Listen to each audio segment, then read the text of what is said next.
नमस्कार, मैं हूं हेमेंद्र शर्मा और आप देख रहे हैं एमपी राउंडअप।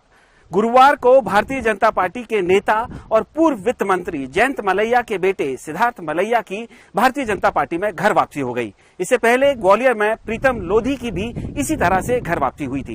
इन दोनों ही नेताओं के ऊपर एंटी पार्टी एक्टिविटीज में हिस्सा लेने का आरोप लगा था, जिसके बाद इनको पार्टी से बाहर का रास्ता दिखाया गया था। जानकारों का मानना है कि भारतीय जनता पार्टी ने ये कदम इसलिए उठाया है क्योंकि उनको डर है कि कांग्रेस पार्टी उनके नेताओं की पोचिंग कर सकती है। पिछले दिनों भारतीय जनता पार्टी के नेता यादवेंद्र सिंह यादव, जिनके पिता 3 बार से देशराज यादव भारतीय जनता पार्टी के एमएलए रहे थे, उन्होंने कांग्रेस का दामन थामा था। इसी तरह से खंडवा में पूर्व सांसद माखन सिंह सोलंकी ने भी कांग्रेस पार्टी का दामन थामा था। तो कुल मिलाकर भारतीय जनता पार्टी के अंदर एक बात चल रही है कि कर्नाटक चुनाव के बाद यदि भारतीय जनता पार्टी कर्नाटक में हारती है तो यहां पर मध्य प्रदेश में भी भारतीय जनता पार्टी में भगदड़ सी मच सकती है। भारतीय जनता पार्टी ने अभी कुछ ही दिन पहले 14 सदस्यों का एक दल बनाया था और उनका एकमात्र काम ये था कि वो जो एंटी पार्टी एक्टिविटीज में जो हिस्सा ले रहे हैं लोग, जो पॉसिबल रेबल्स हैं, उनसे बातचीत करना उनका एक मात्र मैंडेट था। इस दल ने अपनी रिपोर्ट दी है और माना यह जा रहा है भारतीय जनता पार्टी के अंदर कि भारतीय जनता पार्टी के लिए बहुत अच्छी सिचुएशन मध्य प्रदेश में फिलहाल नहीं है। लेकिन सवाल यह है कि ये जो लोग हैं जिनकी अभी घर वापसी हुई है, क्या ये जो संभावित भगदड़ है जो मच सकती है कर्नाटक चुनाव के बाद, यदि इन लोगों को वापस लिया जाता है तो क्या इसे रोका जा सकता है? और इस पर बात करने के लिए हमारे साथ मौजूद हैं सीनियर जर्नलिस्ट प्रकाश भटनागर, जो भारतीय जनता पार्टी के एक्सपर्ट भी माने जाते हैं। आपका बहुत बहुत स्वागत है सर। सबसे पहला सवाल तो ये कि सिद्धार्थ मलैया और प्रीतम लोधी, इनको वापस बुलाया गया है, तो इसको आप कैसे देखते हैं? क्या ये चुनाव से इस पे भारतीय जनता पार्टी की कुछ फर्क पड़ेगा? देखिए हेमेंद्र, मुझे लगता है कि ये एक हर चुनाव के पहले पार्टी अपने जितने भी लोगों को पार्टी विरोधी गतिविधियों में के कारण पार्टी से बाहर का रास्ता दिखाती, तो एक सामान्य सी प्रोसेस होती है कि चुनाव के पहले जितने भी ऐसे लोग हैं उन्हें वापस पार्टी से जोड़ लिया जाए। ये कोई पहली बार नहीं हो रहा है, ये लगभग हर चुनाव के पहले होता है।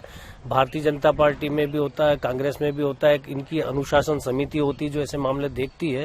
वो जब चुनाव का समय आता है तो चूंकि ज्यादा से ज्यादा हर व्यक्ति की कितनी उपयोगिता है, तो जैसे प्रीतम लोधी का मामला है, तो प्रीतम लोधी चूंकि बैकवर्ड क्लासेस को एक बयानबाजी के कारण उन्हें पार्टी से बाहर निकाला गया था। उन्होंने ब्राह्मणों के खिलाफ कोई टिप्पणी की थी और उन्हें तत्काल पार्टी से निष्कासित कर दिया गया था।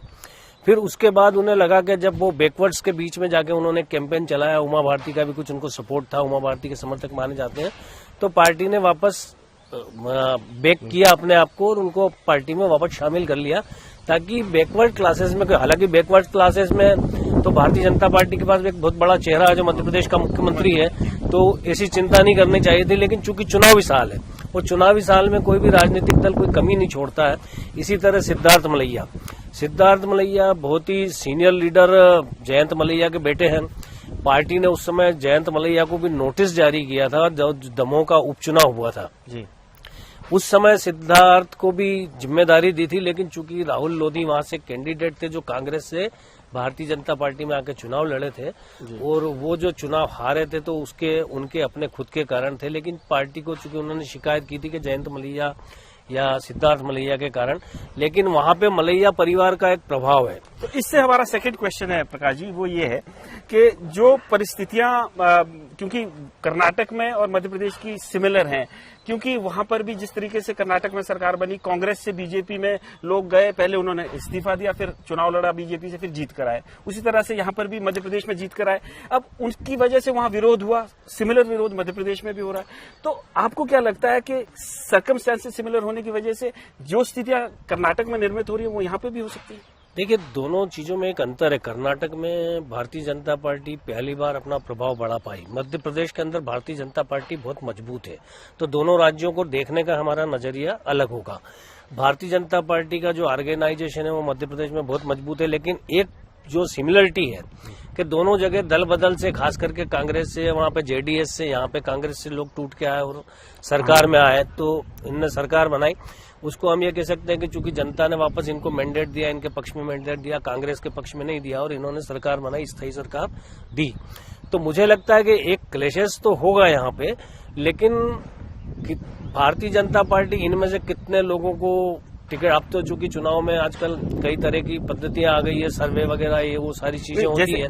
जैसे जो मतलब फर्ज कीजिए, जो सिंधिया कांग्रेस से लोग जो भारतीय जनता पार्टी में आए, अगर उनको उपचुनाव तो लड़ाया गया और उपचुनाव लड़ाने के बाद कुछ जीते कुछ हारे, लेकिन अभी अगर जब टिकट मांगेंगे तो जैसे कर्नाटक में भारतीय जनता पार्टी का एक कमिटमेंट था, जिन लोगों ने दल बदल किया कि वो सरकार में आएंगे तो सरकार में उन्हें ज्यादा से ज्यादा महत्व देंगे।